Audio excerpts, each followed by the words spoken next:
La SNCF, effectivement, elle fait des trains, mais là, ils ont décidé de faire une grosse opération depuis 8 ans, l'opération chef de gare. Et depuis 5 ans, ça se fait également à Lyon. Et depuis 5 ans, les chefs cuisiniers du monde et les escoffiers accompagnent cette belle opération de communication de la SNCF, mais aussi de la gastronomie française.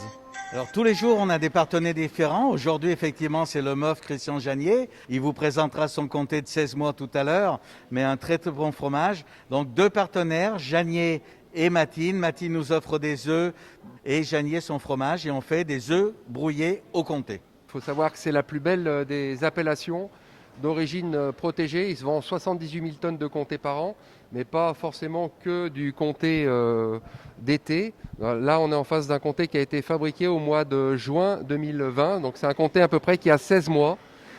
Forcément, un comté qui est fabriqué l'été.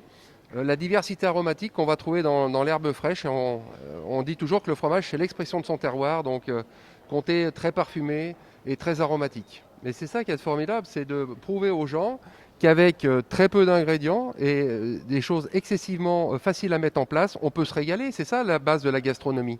Bah, tout à fait. L'œuf brouillé, on peut tout un tas d'ingrédients qui peuvent aller, les champignons, mais le plus noble des champignons, évidemment, la truffe se marie très bien avec l'œuf, qui est un support neutre. Même si effectivement le caviar supporte mal la chaleur, mais sur un œuf brouillé, sans compter cette fois-ci, mais sur un œuf brouillé tiède, une petite cuillère de caviar de Madagascar suffirait, ça serait l'apothéose.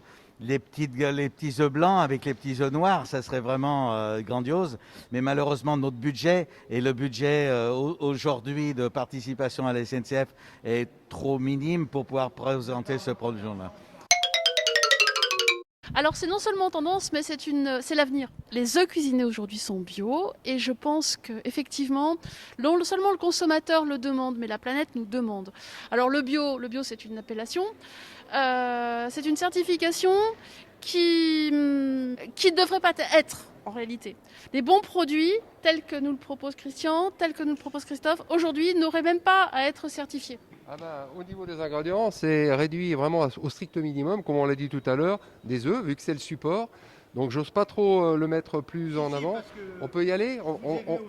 Voilà, on va faire l'omelette et puis le comté, qu'on utilise d'ailleurs avec parcimonie, parce que le comté est quand même assez puissant au niveau du goût et apporte du sel. Donc dans la préparation de l'œuf, on va mettre très peu de sel et on va rajouter quand même un peu de poivre.